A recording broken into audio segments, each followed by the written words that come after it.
Mesdames, Messieurs, bonsoir. Bienvenue à ce autre numéro de votre émission, Heure du bilan, cette tribune consacrée aux acquis et défis des départements sectoriels. Pour ce numéro, nous recevons Alpha Bakar Bari. Il est le ministre guinéen de l'enseignement supérieur, de la recherche scientifique et de l'innovation. Un secteur stratégique au cœur des grands enjeux de la refondation nationale. Monsieur le ministre, merci d'être venu sur ce plateau. Bonjour. Pour l'animation de ce débat, je suis avec mon confrère Ousmane Telli Bari. Ousmane Telli, bienvenue. Bonsoir Terna et bonsoir aux millions de téléspectateurs de la télévision nationale et bienvenue au ministre.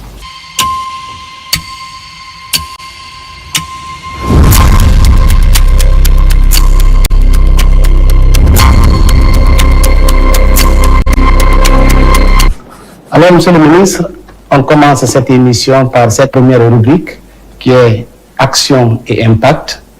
Depuis mars 2024, le président de la République vous renouvelle sa confiance et vous êtes promu au ministère de l'Enseignement supérieur, de la Recherche scientifique et de l'Innovation.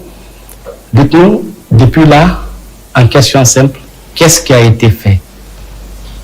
Merci de me recevoir ici. Et pour répondre très directement à votre question, nous avons continué ce qui a été entamé et nous sommes allés au-delà. Notre action a été une action basée sur une évaluation permanente et des réformes mesurées et surtout des résultats que nous assurons. 4 axes principaux ont conduit notre action. Le premier axe, c'est l'axe gouvernance et pilotage, dans lequel nous avons mené des actions, notamment la rédaction des nouveaux règlements d'études pour les niveaux licence, master et doctorat. Nous avons enclenché un processus de renforcement de capacité des dirigeants des institutions d'enseignement supérieur en mettant en place et en institutionnalisant un séminaire de la rentrée qui permet la formation de tous ceux qui entrent dans le cadre de la gestion de nos universités.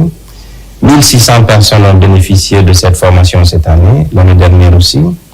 Les institutions d'enseignement supérieur, donc, ainsi que les institutions de recherche scientifique, ont été passées en crible et les dirigeants de ces institutions ont reçu des formations allant de la gestion financière et administrative, mais surtout le leadership, etc., la construction des équipes, etc., etc. Et ça a permis de redynamiser la collaboration et la collégialité dans nos universités et la fluidité de la remontée des informations vers le département. Il y a également sur les questions de pilotage une meilleure collaboration avec la conférence des recteurs et directeurs généraux ainsi que la contrepartie avec les institutions de recherche scientifique de la République de Guinée.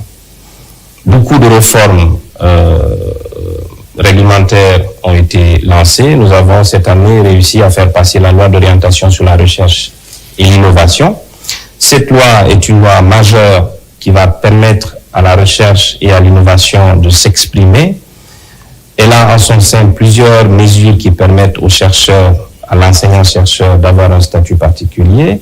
Je ne parle pas de statut particulier dans le cadre de la fonction publique, mais surtout d'avoir des actions, d'avoir des mesures qui peuvent les amener rapidement à produire. Un chercheur, c'est celui qui produit. Il y a une agence qui est spécialisée maintenant dans la valorisation des résultats de recherche. Il y a un mécanisme de financement de la recherche et un mécanisme de financement des résultats de la recherche pour les amener vers l'industrie. Nous avons lancé aussi la réorganisation et la rationalisation des écoles doctorales et puis procéder à un recrutement de PhD qui vont venir aider les dirigeants de ces écoles doctorales à se relancer et à être des centres de promotion de nos enseignants-chercheurs en grade académique supérieur. Ceci entre dans le cadre de nos actions cette année pour la modernisation de la gouvernance ainsi que le pilotage de l'enseignement supérieur, de la recherche scientifique et de l'innovation. Dans le cadre de l'expansion massive de l'offre, d'abord procéder à la rénovation des programmes de licence.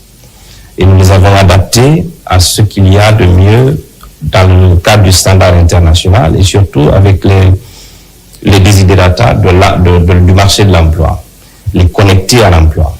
Ensuite, puisque le niveau licence n'est pas suffisant pour améliorer l'employabilité de nos jeunes, nous avons procédé à décloisonner l'accès au master. Mais ce qui nous a amené en termes de demande à diversifier et à augmenter l'offre de formation en master. Nous nous sommes attelés à mettre en place environ 80 nouveaux programmes de master renouvelés et que nous avons implantés, qui va nous permettre de dégager environ 2400 places disponibles en master cette année. Vous voyez, avec la logique de la réforme des écoles doctorales, il y a un vacuum, il y a un continuum qui se fait entre maintenant les programmes de licence, master et doctorat. Il y a également que nous avons regardé les programmes de formation en ingénierie, et des universités ainsi que des centres, des instituts se sont affirmés dans ce domaine-là. Nous continuons cette réforme afin que l'on puisse avoir un parcours spécial d'ingénierie avec un diplôme spécial d'ingénierie. Mais aujourd'hui, les instituts comme l'IST de Mamo, l'ISAB de Farana et l'ISM de Bouquet, l'ISMG de Bouquet ainsi que l'université de Zélikoré s'orientent résolument vers des formations en sciences et techniques et en ingénierie.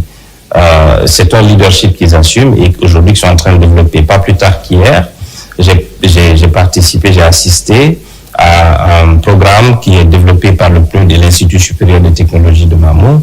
Il y avait environ une 50aine de projets développés par des jeunes Guinéens et Ouest-Africains qui étaient prêts à l'industrialisation. Donc avec du prototypage prêt et des choses prêtes à être déployées. Et donc, pour nous, c'est extrêmement important d'aller vers la professionnalisation, mais surtout amener le secteur privé avec les écoles d'ingénieurs, le secteur privé à l'intérieur de l'université, afin que le produit que nous formons soit beaucoup plus proche du secteur privé pour lequel nous formons. Le secteur privé et l'industrialisation. Donc, ceci représente pour nous quelque chose de fondamental à ce début. Nous avons également, en termes d'infrastructure, procédé à la rénovation de plusieurs institutions. Vous avez de façon normale les institutions d'enseignement supérieur qui ont bénéficié de beaucoup d'aide pour la construction de nouvelles infrastructures pour améliorer non seulement la capacité d'accueil, mais surtout la qualité de la formation. Et nous sommes également tournés vers les centres de recherche de la République de Guinée. Et nous avons, en collaboration avec eux, créé ce qu'on appelle la Cité des sciences et de l'innovation. La première action de la Cité des sciences et de l'innovation, c'est d'abord la rénovation et l'extension de l'infrastructure existante ainsi que ses équipements. Nous sommes à la phase 3 de ce projet qui nous a permis également aujourd'hui de recevoir à la fois une expertise mondiale, mondialement reconnue dans les domaines des technologies, de la science, de l'intelligence artificielle. Et vous avez même vu que cette Cité des sciences aujourd'hui, avant même qu'elle ne finisse, participe de façon concrète au renforcement de capacités de plusieurs centres de recherche et d'innovation de la République de Guinée, anime le contenu de plusieurs événements, notamment le Transform Africa Summit qui s'est passé récemment. Tout le programme de cet événement a été pour la plupart designé en collaboration avec le ministère des Postes et Télécommunications avec la Cité des Sciences, mais surtout que la Cité des Sciences accueille désormais l'une des conversations les plus intéressantes et les plus importantes sur l'intelligence artificielle au niveau mondial. La première édition de cet événement s'est passée l'année dernière, ça s'appelle Dunia. Et cette année, la conversation va continuer. Et l'objectif pour nous, c'est que la Cité des sciences, en collaboration avec les centres de recherche de Guinée, puisse garder le leadership sur les questions d'intelligence artificielle, sur les questions de cybersécurité, sur les questions d'informatique et sur les questions de technologie en général. Et ça, ils le font bien. Le programme est lancé. Environ une vingtaine de projets de très haut niveau, y compris un projet de satellite, est aujourd'hui domicilié au niveau de la Cité des sciences et de l'innovation. Avec une capacité importante de recevoir d'abord et d'abriter les centres de recherche de la zone spéciale de Conakry. Ces centres de recherche, pour la plupart, avaient été en location dans les quartiers. Maintenant, aujourd'hui, se retrouvent en un seul endroit. Et l'extension de la Cité des sciences va permettre d'accueillir plus de monde, plus d'événements et plus d'équipements de laboratoire. Vous avez vu qu'au niveau de l'université Gamal Abdel Nasser, plusieurs infrastructures également ont été rénovées. L'Institut civilo-militaire, l'Institut polytechnique civilo-militaire a maintenant de nouvelles infrastructures, l'Institut ouest-africain de mathématiques de nouvelles infrastructures, l'Institut supérieur d'architecture et d'urbanisme de nouvelles infrastructures. Vous avez à Gamal maintenant une nouvelle salle des fêtes qui va recevoir beaucoup d'événements universitaires, académiques, et surtout les écoles doctorales, sciences et techniques et sciences de la terre ont maintenant également une nouvelle infrastructure pour les abriter. De ce point de vue, les choses avancent beaucoup, les choses avancent de façon impactante. À l'intérieur du pays, de façon systémique, vous nous avez vu en train à l'inauguration des classes préparatoires aux grandes écoles. J'avoue que ces écoles et ces classes ont commencé il y a 3-4 ans maintenant, 5 ans même pour leur création. Okay. Et cette année, nous allons recevoir une première cohorte. Les classes préparatoires d'abord ont maintenant une infrastructure nouvelle à Dalaba. Cette infrastructure va être en extension. Mais ce qui est intéressant, c'est que les résultats de ces classes aujourd'hui sont époustouflants. Nous avons 22 jeunes garçons venant de ces classes préparatoires qui ont été admis aujourd'hui dans plusieurs écoles d'ingénieurs en France. 12 d'entre eux se retrouvent aujourd'hui dans une des plus grandes écoles de technologie en Chine. Les résultats sont impactants et nous attendons le retour de ces jeunes-là pour pouvoir irriguer notre système d'ingénieurs de qualité. Voilà, pour l'instant, en termes d'infrastructure, c'est ce que nous avons. Maintenant, en termes de projets impactants et structurants, nous avons développé avec les enseignants-chercheurs eux-mêmes une plateforme unique de documentation qui leur permet justement de non seulement d'améliorer la qualité des cours et des supports de cours qu'ils font, mais surtout pour eux-mêmes de continuer le processus de recherche. Un enseignant-chercheur, c'est quelqu'un qui continue le processus de recherche. Mais pour les étudiants également, c'est extrêmement pertinent, surtout pour les étudiants en licence, master et doctorat, qui passent peu de temps en salle de classe et plus de temps en recherche. 2 millions de ressources ont été stockées sur cette plateforme et ces 2 millions changent à chaque fois en fonction des desiderata des étudiants eux-mêmes ou des enseignants-chercheurs eux-mêmes. Pour mieux consulter cette plateforme unique de documentation, cette année, nous avons doté chaque enseignant-chercheur, en tout cas 2000 enseignants-chercheurs, nous sommes en train de faire le processus continu d'un ordinateur qui est composé d'abord de logiciels lui permettant d'être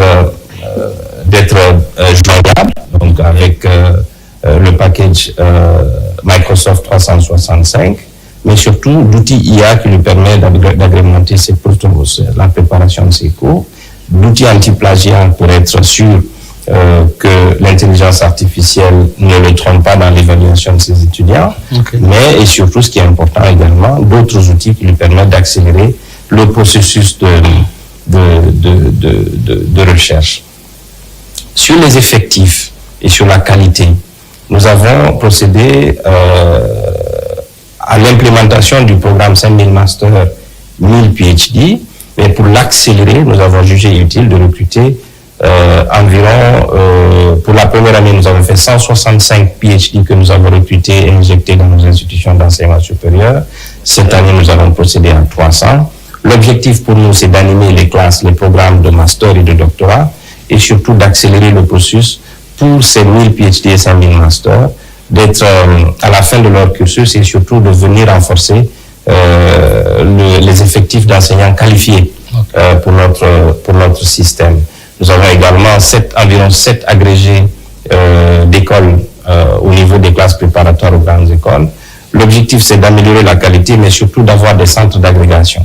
Les centres d'agrégation au niveau des CPGE, ça permet aux enseignants de lycée d'avoir la capacité nécessaire pour former des étudiants et d'augmenter la capacité des étudiants admissibles aux grandes écoles. Et ça permet d'accélérer notre processus de qualification à la fois de l'enseignement, mais surtout de nos étudiants.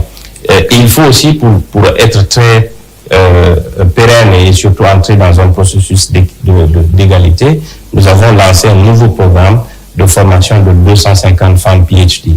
Et ce programme a déjà commencé. Cette année, nous allons recevoir un master, mais surtout également un programme de PhD. Pour finir, je vous dirais que au niveau des ressources humaines, nous avons fait, comme je le disais tout à l'heure, un extraordinaire travail de sensibilisation pour que nos collègues qui sont encore dans le processus de qualification puissent s'y mettre pour qu'on puisse aller de l'avant.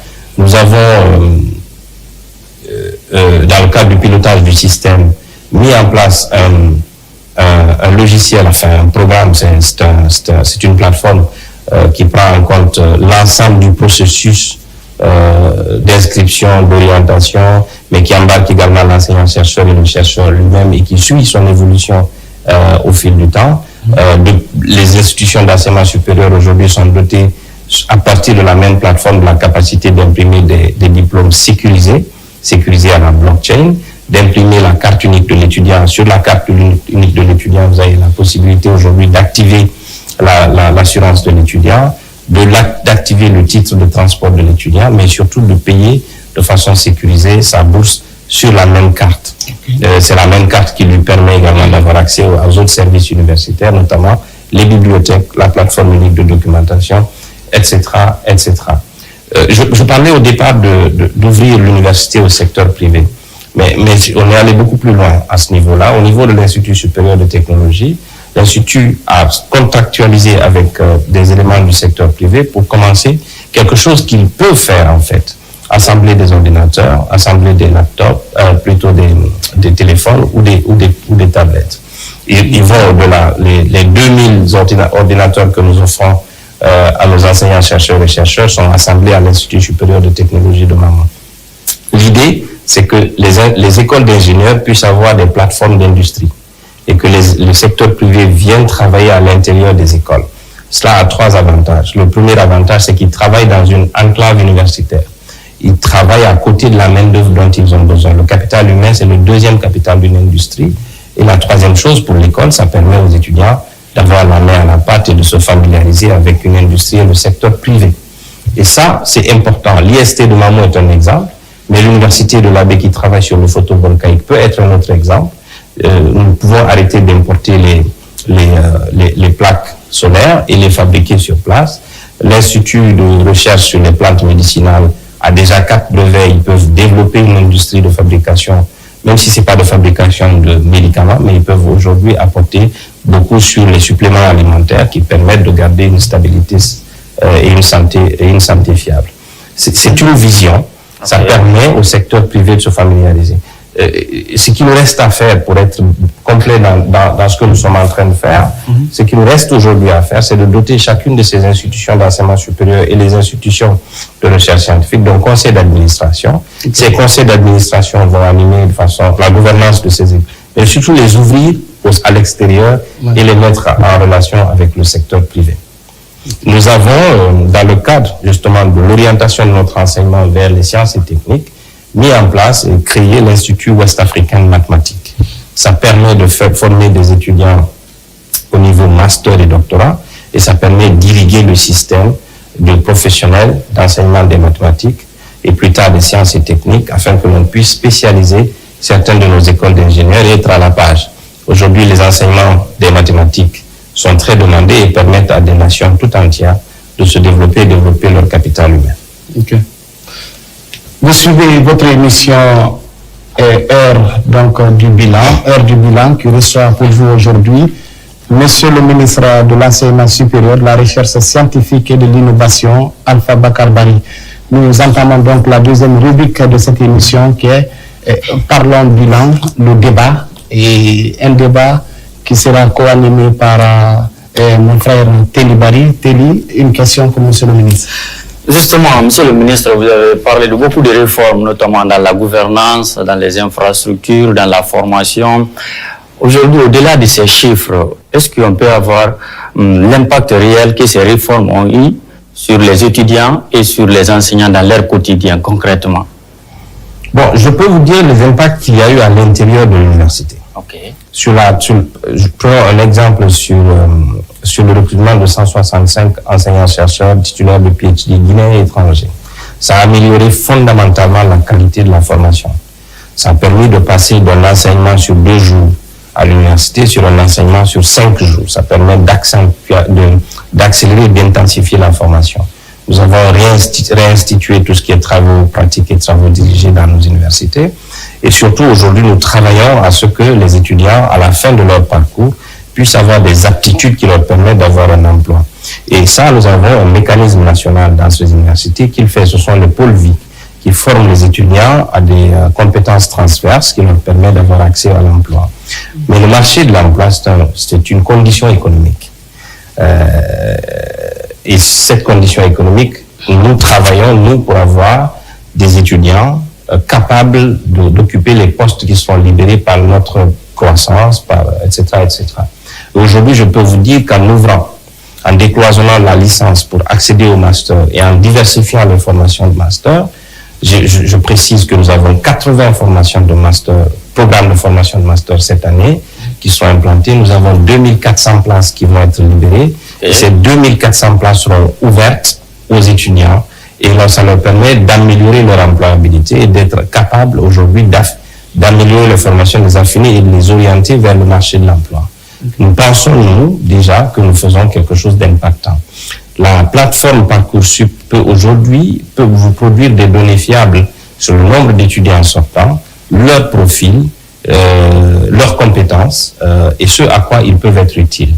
La première condition pour assurer un emploi pour les jeunes, par exemple, en République de Guinée, c'est d'avoir de la donnée, une donnée fiable. Où sont les formations? Où sont les formés? À quoi ils sont formés? Quelles sont les orientations? C'est ce que vous confrontez à ce qui est disponible sur le marché de l'emploi. De notre côté, le travail est fait, les données sont disponibles, les formations sont en train d'être qualifiées et nos jeunes sont prêts à l'emploi. Monsieur le ministre, en termes de ratio, justement, qu'est-ce qu'on peut retenir aujourd'hui? Est-ce que le nombre d'enseignants et le nombre d'élèves et d'étudiants qu'on a aujourd'hui dans le système d'enseignement supérieur, est-ce que vous pensez que on a suffisamment d'enseignants? Non, nous sommes en train, justement, le problème, c'est que je vous ai parlé de 3 projets que nous avons lancés. Le premier projet, c'est un projet qui est là depuis un certain temps et qui est en train de faire son chemin. 5000 masters, 1000 PhD, ça permet aux enseignants de se qualifier. Pour accélérer cela, nous avons recruté 165 enseignants-chercheurs titulaires de PhD guinéens et étrangers, 300 cette année, de réforme des écoles doctorales. L'objectif, c'est que nous puissions produire des enseignants-chercheurs de qualité, de façon organique. Mais quels vont être les critères de recrutement de ces enseignants que vous comptez recruter? Qualité, encore une fois. Je vous donne un exemple. Ils vont passer un test ou bien... La qualité, ce n'est pas seulement le test. Le test, c'est une évaluation sur un temps. Mais vous avez une évaluation sur la durée. Je vous donne un exemple. Quand vous avez la licence et que vous passez en master, les diplômés de chaque programme de master cette année ont droit gratuitement à un programme de master, équivalent à leur licence. Pendant le programme de licence, les écoles doctorales vont intervenir en programme de licence, surtout les licences fondamentales ou les licences de recherche. Et ils vont détecter des talents sur la base d'un recrutement. Et ce sont ceux-là qui vont passer le chemin, qui vont emprunter le chemin de l'enseignement. Ils vont donc aller à l'école doctorale pour passer des PhD et enseigner dans nos écoles. Il y a un mécanisme de recrutement chez nous qui est automatique. Vous avez un PhD, on met une commission en place, on évalue vos compétences et on vous introduit dans le système. Le système de l'enseignement supérieur, c'est un système d'évaluation permanente, mais c'est un système aussi de recrutement sur la base du mérite. Ok. La deuxième question, ça va être sur la recherche scientifique. Il y a beaucoup d'observateurs aujourd'hui qui pensent que la recherche scientifique est mise à la seconde place, disons comme ça, à la visibilité, aux résultats attendus dans ces domaines. Il n'y a pas de communication, il n'y a pas de visibilité. Qu'est-ce que vous pouvez répondre? Alors, détrompez-vous, peut-être que vous ne lisez pas entre les lignes. La Cité des sciences et de l'innovation, c'est un investissement profond sur la recherche et l'innovation en Guinée. C'est un centre qui va recevoir au moins 16 laboratoires. Les centres de recherche et d'innovation, les centres de recherche scientifique et les centres de documentation, c'était une pléthore de centres de recherche. Nous avons procédé à un recentrage de ceux-ci et surtout à une réduction des centres de recherche et à fusionner ces centres de recherche. Nous sommes maintenant à une dizaine de centres de recherche. Et cette dizaine de centres de recherche vont être dotés spécialement de fonds cette année, de budget spécial, d'un fonds d'affectation spécial, donc d'un budget d'affectation spécial qui est le BAS et qui va leur permettre de fonctionner. Mais les centres de recherche sont différents des institutions d'enseignement supérieur. Les centres de recherche travaillent sur des projets de recherche et ces projets de recherche doivent produire des résultats. Okay. Si les résultats ne sont pas valorisés, si la recherche les publications ne trouvent pas de réceptacle, si le chercheur lui-même il n'est pas encouragé, si la gouvernance de la recherche n'est pas établie, si la réglementation dans ce secteur n'est pas faite, ça ne peut pas marcher. Donc nous avons commencé par la base. La loi d'orientation sur la recherche et l'innovation a été adoptée par le CNT cette année. Nous attendons le décret de promulgation de cette loi et elle permet, comme je vous l'ai dit à l'entame de cette émission, d'avoir des chercheurs, d'abord un statut pour les enseignants, pour les chercheurs. Ensuite, il y a un mécanisme pour valoriser les résultats des recherches. Et ensuite, il y a des ressources pour aujourd'hui créer d'abord des revues ou alors les encourager à publier sur des revues indexées. Mais tout ça, il s'agit d'une animation. Nous avons de plus en plus de nos enseignants-chercheurs qui vont se mesurer à leurs pairs à travers justement les concours d'agrégation du Conseil africain malgache de l'enseignement supérieur, le CANES. Nous sommes en train de préparer de plus en plus d'enseignants à aller vers cela. Ça permet à nos enseignants-chercheurs d'aller à l'international, de se confronter, mais de tisser un réseau et d'appartenir à des sociétés savantes et de publier, de faciliter la publication. Et ce qui est aussi intéressant aujourd'hui, c'est que tous ces centres de recherche ont été évalués. Les dirigeants de ces centres de recherche ont bénéficié de formation. Et cette année, en 2026, nous avons orienté l'essentiel de notre budget, surtout le budget d'investissement, sur l'acquisition de laboratoires. Laboratoires de recherche, laboratoires pédagogiques. Ça a toute une logique. À l'intérieur de nos institutions d'enseignement supérieur, si on met les laboratoires pédagogiques, si on oriente les gens vers les programmes de master et de doctorat, nous sommes de facto dans le développement de la recherche. Un enseignant-chercheur et un chercheur travaillent ensemble. Centre de recherche, institution d'enseignement, ce n'est pas déconnecté, ce n'est pas cloisonné, c'est un continuum. Dans le même espace. On va continuer avec ce volet recherche. Vous avez évoqué le cas du CAMES tout à l'heure. On a vu que la Guinée fait son grand retour pratiquement dans ce conseil. Et dites-nous aujourd'hui, quels sont les acquis qu'on a pu tirer de ce retour en force de la Guinée dans le CAMES? Plusieurs choses. On a organisé un concours d'agrégation chez nous il y a quelques années, il y a quelques mois. La Guinée a abrité pour la première fois un concours de nous avons reçu environ 800 chercheurs africains. Nous sommes présidents du Conseil des ministres du Conseil africain malgache de l'enseignement supérieur et nous participons, nos enseignants-chercheurs siègent sur les CTS sur les comités scientifiques de cette institution. Nous avons de plus en plus d'enseignants-chercheurs qui s'intéressent à cette évaluation, au concours d'agrégation. Et maintenant, les écoles doctorales que nous mettons en place vont mettre en place des mécanismes pour encourager les enseignants-chercheurs ici à aller au CAMES et à se faire évaluer. Monsieur le ministre, on va évoquer maintenant le volet infrastructure universitaire. Vous avez tout à l'heure évoqué la question. Mais il y a un projet de construction de 4 universités régionales. Vous ne l'avez pas évoqué. On en est à quel niveau? Alors, nous avons pour notre part fait nos devoirs de maison. Le président de la République a instruit de continuer ce projet et de l'implémenter rapidement. Je rappelle que ces 4 universités qui vont désengorger nos universités régionales, à commencer par l'université Somfonia, l'université de la Baie, l'université des Îles ainsi que l'université de Cancan. Ce sont de grands projets. C'est un projet de 360 millions d'euros. La contrepartie a été payée. L'entreprise de construction a été recrutée. Les fonds sont en train d'être mobilisés.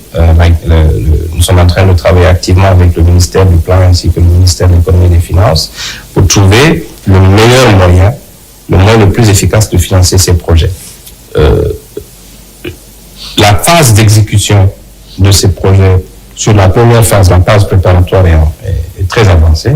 Et si vous partez à l'université de Somfonia, vous constaterez qu'une grande partie des infrastructures est en train d'être construite en ce moment, notamment pour abriter l'administration, mais aussi certaines salles de classe, ainsi que des amphithéâtres. Nous travaillons activement à ce que ça se mette en place. Parlons de digitalisation, monsieur le ministre. Aujourd'hui, nous vivons dans un monde où la transformation digitale est à tous les niveaux et c'est transversal. Vous avez parlé tout à l'heure ici de Publidoc, d'être une bibliothèque numérique en ligne. Vous avez parlé également de parcours ici. Dites-nous, qu'est-ce que ces applications, ces solutions numériques ont produit comme résultat concret pour les étudiants? Parcoursup. Aujourd'hui, toute information dont vous avez besoin sur un étudiant, sur l'intégrité de ses informations, sur sa biométrie, sur son orientation, et bientôt avec l'intelligence artificielle sur son orientation psychosociale, sur l'évaluation psychomotrice de ses capacités, c'est possible. Vous l'avez en un clic. Avant, il fallait aller dans son université. S'il vient de Zénicourt, il faut y aller. Il faut questionner quelqu'un qui va, etc., etc. Donc, en un clic, vous avez ça. Et c'est une base de données. Pour nous, c'est une mine d'or. Ça permet de comprendre le fonctionnement de l'enseignement supérieur. Et il n'y a pas que les étudiants qui sont embarqués sur Parcoursup, les enseignants-chercheurs et les chercheurs sont embarqués sur Parcoursup. Nous pouvons piloter les programmes de formation, par exemple, 5000 Master, 1000 PhD à partir de Parcoursup. Les nouvelles recrues que nous avons reçues en Guinée sont embarquées sur Parcoursup. Vous pouvez également aujourd'hui imprimer, pour l'université, je veux dire, imprimer les diplômes sécurisés à partir de la même plateforme. La carte unique de l'étudiant à partir de la même plateforme, ce sont des documents sécurisés, les relevés de notes, etc. L'objectif, c'est d'avoir une plateforme qui vous donne toutes les informations et des informations correctes, intègres, sur l'enseignement supérieur. Maintenant, dans 10 ans, dans 20 ans, même chose. La deuxième chose qui est Pludoc, c'est une plateforme unique de documentation. La problématique fondamentale qu'on a remontée quand je suis allé à l'enseignement supérieur comme ministre, c'était qu'il n'y a pas d'accès à la documentation. Et c'est vrai. Vous pouvez trouver des étudiants qui font tout leur parcours, qui n'ont pas lu 3 livres, qui n'ont pas eu, soit ils n'ont pas les moyens, ou ceux qui en ont les moyens ne trouvent pas où acheter les livres. Absolument. Donc, vous avez d'autres personnes et vous avez à l'intérieur du système quelque chose qui n'était pas très sain, qui était la commercialisation des brochures. Parce que l'enseignant-chercheur galère à trouver des livres, et s'il trouve des livres, il faut préparer, etc. Les coûts de ça, ça faisait que l'étudiant, l'enseignant-chercheur avait des relations commerciales qui n'est pas normales.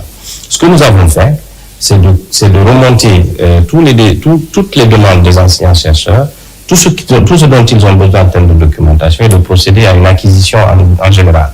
Cette acquisition permet de stocker l'ensemble de leurs demandes. Vous êtes enseignant en physique, vous êtes enseignant en chimie, vous êtes enseignant en biologie, vous êtes enseignant en littérature. Les livres dont vous avez besoin sont disponibles sur la plateforme Pludoc. Et c'est d'accès libre, et ça vous permet de mieux préparer votre cours, vous enseignants-chercheurs, de faire des suggestions à vos étudiants des cours qu'ils doivent consulter, enfin sur les livres les publications qu'ils doivent consulter. Pludoc va aller plus loin. Pludoc va numériser l'ensemble de la production locale. Tout ce qui a été publié comme mémoire, thèse, etc., seront numérisés et embarqués sur Pludoc, et ça permet d'avoir une vraie base de données, une vraie plateforme de documentation pour les Guinéens et pour les étrangers. Monsieur le ministre, sur la digitalisation, il ne suffit pas de créer que des plateformes. Et les plateformes, pour les consulter, il faut un outil. Et c'est pour ça que nous travaillons à outiller nos enseignants-chercheurs. C'est les premiers ambassadeurs de la digitalisation, à les outils d'ordinateur et d'autres outils qui leur permettent d'enseigner à distance. Et en parlant d'enseignement à distance, les espaces numériques de travail ont été conçus et mis dans les universités. Ça permet de virtualiser le cours. Kamisoko est professeur de journalisme. Il est chez lui, il a envie de créer un cours, un MOOC, ça s'appelle, ou un SPOC, ça s'appelle. Il a envie de le créer et de le mettre à la disposition des étudiants de l'ISIC de Kuntia.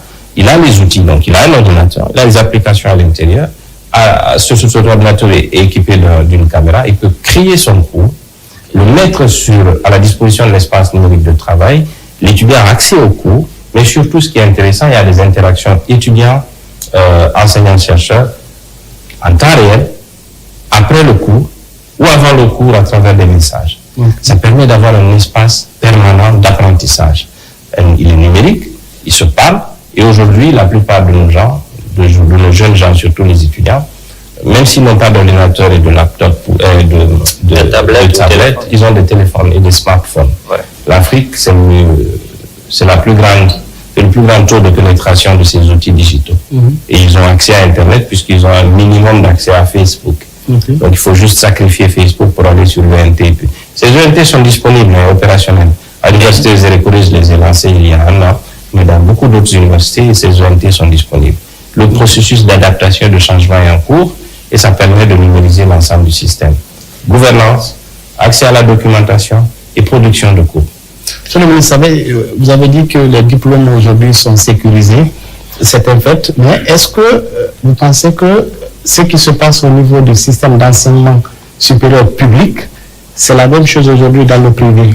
Parce qu'il y a beaucoup d'interrogations qui se disent, ça se dit que jusqu'à présent, il y a des falsifications et des diplômes qui continuent dans le privé.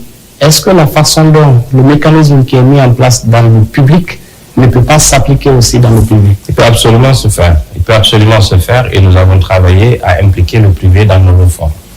Mais ce qui est sûr, c'est que nous voulons d'abord cristalliser définitivement les réformes que nous avons à l'enseignement supérieur et par effet de tâche d'huile, puisque nous sommes l'autorité de tutelle, impliquer le privé. Nous nettoyons d'abord la maison, ensuite nous demandons aux voisins de nettoyer sa maison. Ça c'est fait. Cette année, 2026, ce sera l'année où nous demanderons au privé d'abord de s'embarquer sur Parcoursup. Ça permet d'avoir une base unique de l'étudiant guinéen. L'étudiant guinéen, ce n'est pas seulement celui du privé, du public, c'est aussi celui du privé. PLUDOC, dont on parle aujourd'hui, est disponible et peut être accessible aux étudiants du privé. Mais il faut qu'on ait une base correcte et intègre. Ça veut dire que les étudiants du privé doivent se faire biométriser et embarquer sur Parcoursup. Je ne dis pas que ça n'existe pas. Il n'y a pas de risque zéro. Nous savons très bien qu'il y a dans certaines écoles privées des étudiants qui s'installent et qui n'ont pas le baccalauréat. Cette action est en train d'être menée au quotidien par l'Inspection générale de l'enseignement supérieur, par la Direction nationale de l'enseignement supérieur. Nous faisons des descentes sur ces écoles ou certaines écoles. Nous faisons de l'inspection et si nous détectons des cas de ce type-là, la sanction tombe automatiquement. Il y a la question de l'enseignement de la médecine qui est sur la table et qui est un débat que nous faisons avec le privé. Nous voulons que le privé s'adapte aux conditions strictes du public pour être dans un enseignement de santé de qualité, pour que nous puissions produire des médecins de qualité. Ça aussi, c'est sur la table, les débats sont ouverts.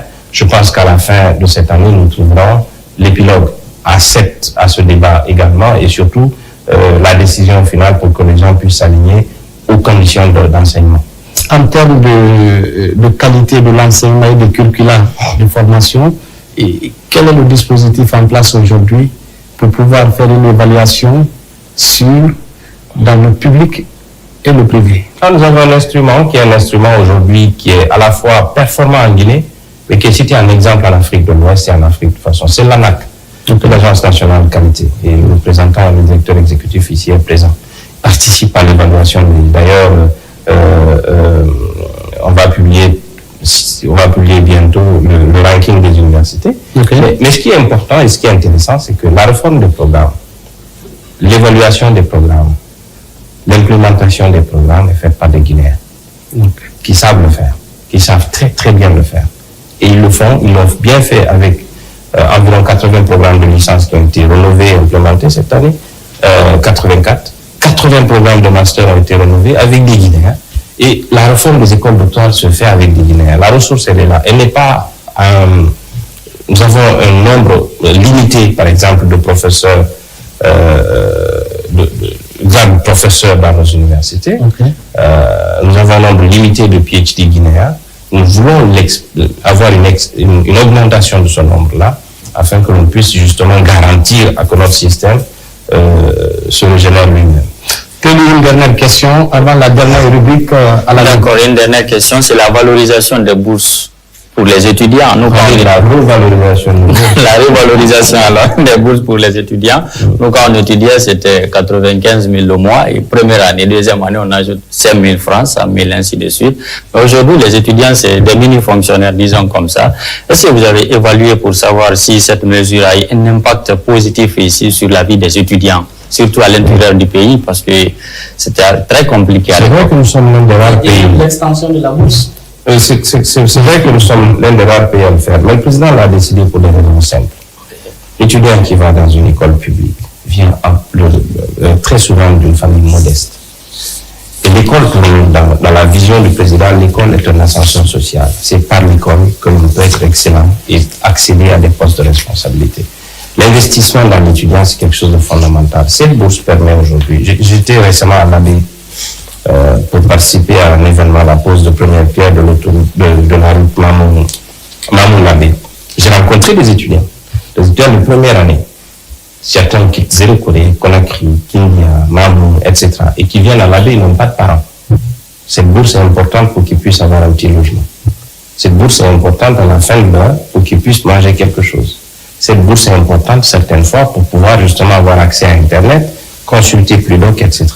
Elle n'est pas suffisante. Nous ne sommes pas un pays extrêmement riche. Notre budget est limité, surtout le budget de l'enseignement et de l'éducation. Nous faisons ce que nous pouvons, mais nous garantissons, nous faisons en sorte que les bourses qui sont payées d'abord sont payées de façon correcte. C'est pour ça qu'il y a une biométrie. Les bénéficiaires sont biométrisés et connus. En un clic, on paye tout le monde. Les gens sont payés de façon numérique. Ils sont payés sur des cartes qui sont je ne veux pas faire la publicité de la société qui fait ça ici. Donc c'est traçable, c'est connu. Et avec la même carte, on peut aussi comprendre les habitudes de consommation de l'étudiant et savoir où est-ce qu'on peut flécher certaines choses. Je peux vous garantir que cet argent est utile. Monsieur le ministre, on va entamer maintenant la dernière rubrique de cette émission à la loupe. C'est la parole aux citoyens.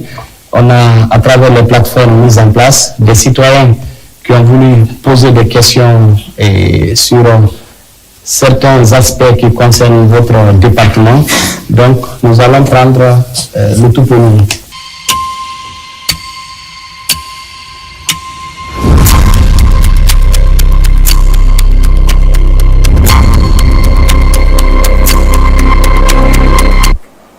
Le premier citoyen, c'est Daouda Traoré, il est à Kipé. Il dit, Monsieur le ministre, les programmes d'enseignement dans nos universités ne sont pas suffisamment alignés avec les besoins actuels du marché de l'emploi.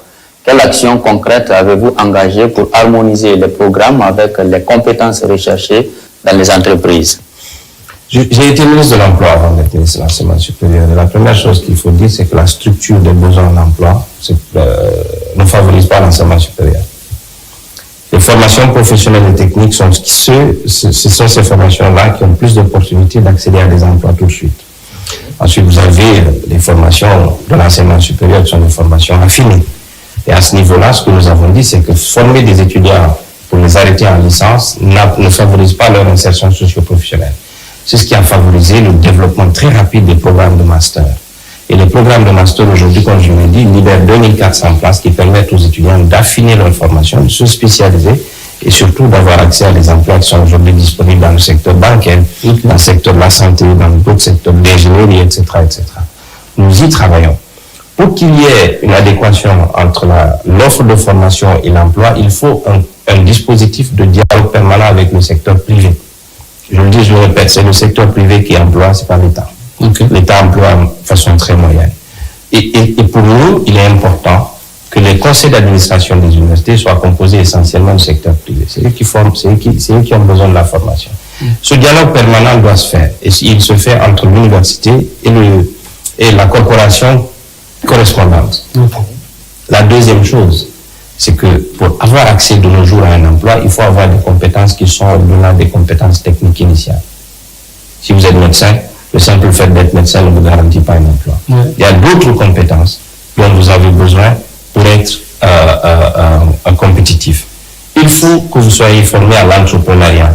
Ce n'est pas forcément pour créer des entreprises. Bon, nous voulons qu'il y ait plus d'étudiants qui créent leurs propres entreprises et qui emploient d'autres jeunes. C'est l'orientation stratégique. Mais au-delà d'être entrepreneur, il faut que les étudiants soient entreprenants. Être entrepreneur vous garantit une certaine résilience dans la recherche de l'emploi. Il faut que vous soyez compétent en informatique, il faut que vous soyez compétent en langue. Il faut que vous soyez compétent dans votre façon de vous comporter, et de façon de vous habiller, ça donne des signaux. Absolument. Tout ceci entre en jeu et n'est pas dans nos programmes de formation. C'est pour ça que nous avons développé les pôles vie, valorisation de l'innovation et de l'entrepreneuriat. Dans les universités, les jeunes puissent rencontrer d'autres jeunes et apprendre ces compétences-là et améliorer son employabilité, être plus compétitif. Les emplois sont plus petits que les offres de formation en termes de nombre. Si notre économie croît, il y aura plus d'emplois. S'il y a plus d'emplois, nous aurons plus de chances d'affiner les formations. Il faut un dialogue permanent entre l'emploi, donc le secteur privé et les institutions de formation. Et là, il y a deux ministères qui fonctionnent, c'est l'emploi, le ministère de l'enseignement supérieur et le ministère de l'enseignement technique. On a reçu un autre message d'un autre citoyen de Dabola, Aboubakar Bamou. Oui. Bonjour, monsieur le ministre. Aujourd'hui, nous constatons beaucoup de changements positifs au ministère, mais vous n'êtes pas sans savoir que les campus qui existaient autrefois dans nos institutions d'enseignement supérieur, au-delà de servir d'abri pour les étudiants, étaient des moyens de création, de promotion et de liens amicaux solides. Y a-t-il des dispositions envisagées pour leur retour dans le système? Vous savez, comme Ghana et son formation des universités phares, la disparition des campus dans ces écoles fait qu'on généralise la question. Ouais. C'est vrai, il n'y a pas de campus. Nous sommes en train d'y travailler. Les 4 universités régionales doivent proposer des campus. Et les campus, non seulement établissent des liens amicaux, créent ce qu'on appelle la cohésion nationale. Les jeunes venant de Mamou étudieront à Zélikoré ou rencontreront d'autres jeunes venant d'ailleurs, etc., etc. Mais l'effet du campus n'est pas cassé puisque les étudiants habitent dans les mêmes endroits. Si vous partez à Kindia, un endroit qu'on appelle Samilia, ils sont tous là-bas. Oui. Ils sont tous ensemble. Et ce qu'il faut faire, c'est de construire des campus. Et ça, je suis d'accord. Et ça, nous sommes en train de travailler. Le président travaille dur pour que nous puissions avoir ces universités régionales. Le campus revient à l'Institut Polytechnique de Conakry. La rénovation, 95% prêt.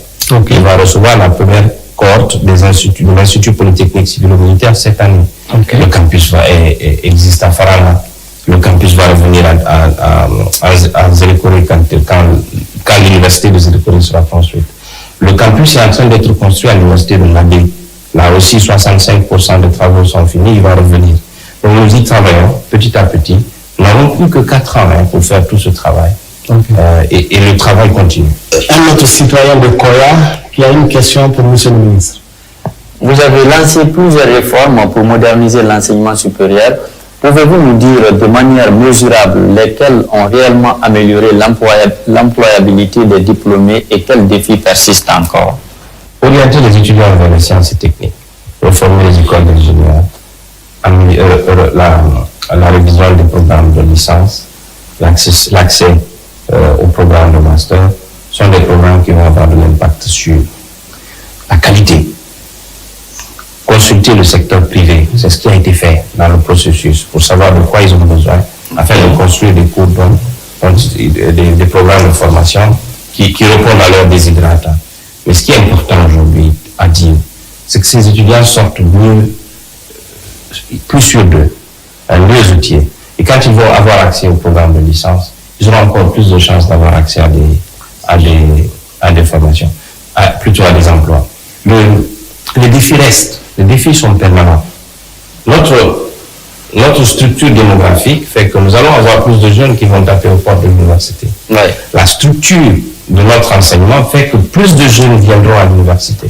C'est pour ça que nous travaillons aujourd'hui, et ça c'est la chose que peut-être j'ai oublié de dire, à créer l'université numérique de Guinée.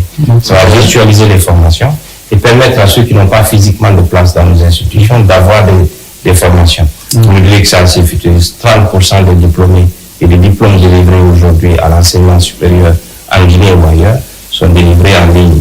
Et beaucoup de nos jeunes Guinéens aujourd'hui étudient en ligne. Ouais. Il faut qu'on se mette à cela et qu'on avance rapidement. Monsieur le ministre, cette émission est inscrite dans le temps.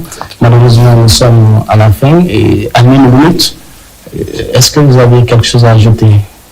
Je vais juste dire un message qui est très simple. C'est d'abord de dire que le président de la République, M. Mamadi Doumbouya, est très, très, très, très engagé pour la réforme de l'éducation. Il comprend que les ressources humaines sont beaucoup plus importantes que les ressources que nous avons sous le sol ou les ressources que nous avons en termes de vie. C'est l'homme qui construit, c'est l'homme qui crée la richesse. Et construire l'homme, c'est partie de ses préoccupations. Et la Guinée ne peut pas importer éternellement son savoir. Nous avons décidé de former notre propre élite, ici, chez nous. L'université ou les centres de recherche deviennent des moteurs de développement. Il faut que les centres de recherche, il faut que les universités puissent produire plus de richesses, produire plus d'idées qui vont aller vers les industries et qu'on ait un tissu industriel guinéo-guinéen. Il ne faut pas que nous soyons une usine à diplôme, il faut que nous créions un individu guinéen bien instruit, capable de créer son entreprise, capable de créer des emplois, capable de participer au développement du pays. C'est un citoyen modèle parce qu'il y a l'effet citoyenneté qui est engagé là-dedans, qui participe aussi à la préservation de l'unité nationale. Alpha Bakar Bari, ministre de l'enseignement supérieur, de la recherche scientifique et de l'innovation. Monsieur le ministre, merci d'être passé dans cette émission. C'est moi. Merci beaucoup. Mesdames, Messieurs, c'est la fin de cette émission. Nous nous reprenons la prochaine fois. Au revoir.